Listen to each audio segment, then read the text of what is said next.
Hello, and welcome to Elmhurst Time Travelers, the premier show, the very first time.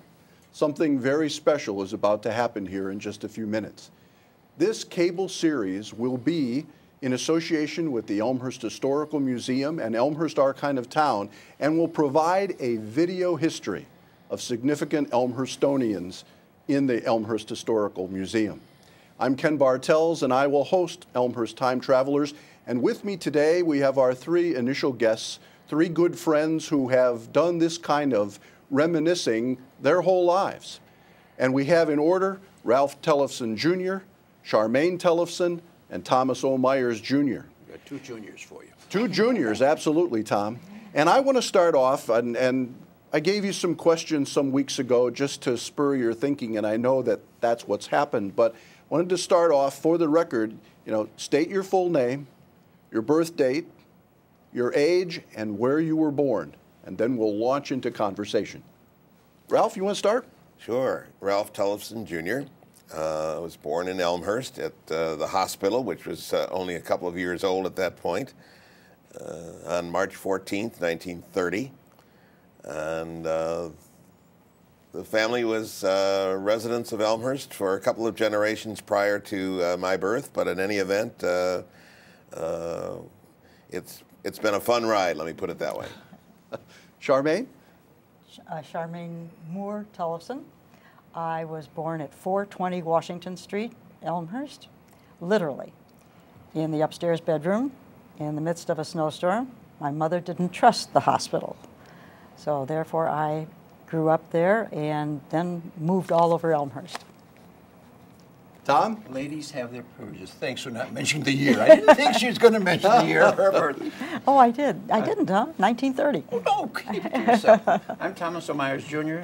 I was born in the Oak Park Hospital, December 29th. Can I say like 44, 54, or the truth?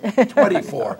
I'm the senior citizen here, and I have a lot of memories of Addison, or Elmhurst, I should say. We've lived on Addison Avenue for about 60 years. So my dad was in the real estate business. We'll go in maybe more detail on that, but he started in 1920, so we've been really residents here since about 1920.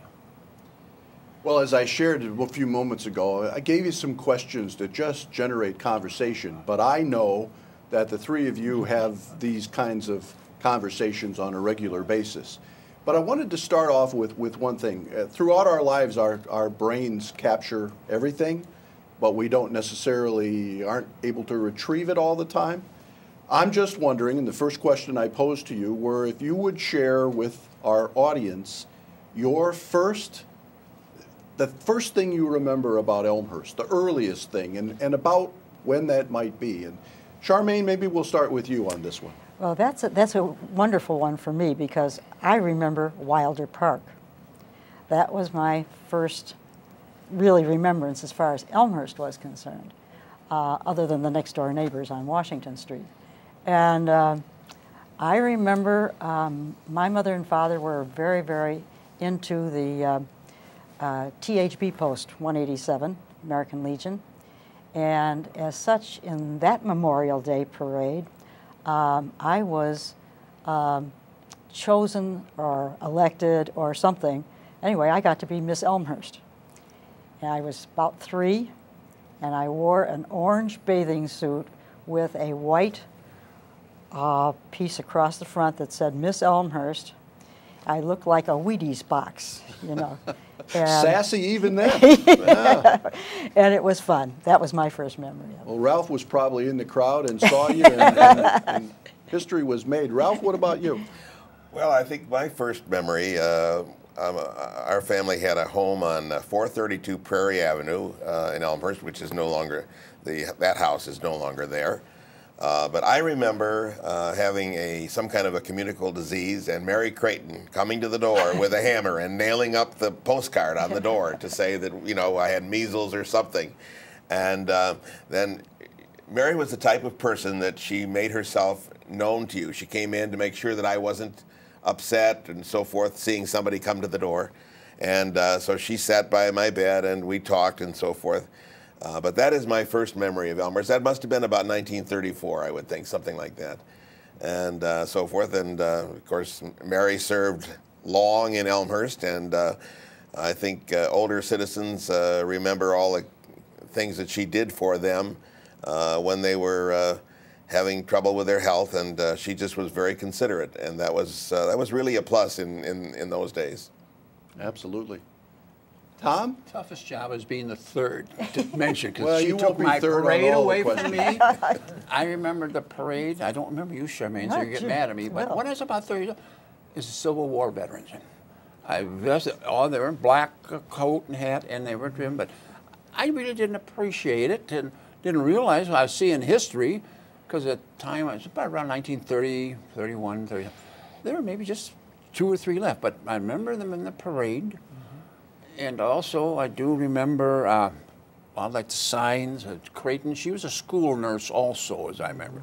But they would put the signs up of measles and do that. Also, dating myself real good and things that people out in the audience probably don't remember. Ice was delivered to the house. You put the sign in the window, 25, 50, 75, or 100 pounds of ice. If you wanted 50, then you turn the 50 on top, and the iceman would come chugging in and bring in the ice. Is there a PS to that? Yes. We kids would run to the ice tub. When he was in there delivering that, we'd take ice off and suck the ice and stuff like that. Those are gone. There were the milkmen. They delivered milk. You don't do that anymore. But those are the earliest memories, and I got memories in between, but earliest ones really was the parade, which is surprising. Maybe why it comes back a little, being in service myself many years later, I might appreciate it. But first thing, I shouldn't start talking. I'll go to number Ralph again, and I've got some Well, other and things. it's an interesting observation, Tom, about the parade, because as the 4 of us now know, we're at the point where some of the other representations or representatives of unfortunately wars that were still to come. Yeah. Those numbers are getting smaller and smaller World as War II well. particularly. So, That's right. want to just ask how long have the 3 of you known each other and been friends? Well, I think with Tom and I, it's a little different because I was not in the real estate business to begin with. My dad had founded an insurance agency, which was very productive and so forth. And then one of Tom's former salesmen opened an office on South York, and we became friends, Ed Taylor. And then he was in poor health, and he said, why don't, I'd like you to go into the real estate business when I'm gone. I'm not going to do that. That's not my territory. But in any event, after Ed Taylor passed away, I talked to Tom Sr., and he said, I think it'd be a good mix for you. And he said, I think you'll enjoy it. So Tom's father sponsored me in the real estate board. In those days, you had to be sponsored in order to get in. And Tom wrote a very glowing letter. I was very complimented by it, and so forth. And so we went into the real estate business. But we were certainly friendly competitors, and always thought a lot. And one of the things that I can tell you about Tom's parents is that every time they went away on a trip, they brought back a very nice gift for us. So those are nice memories to have of your competitor,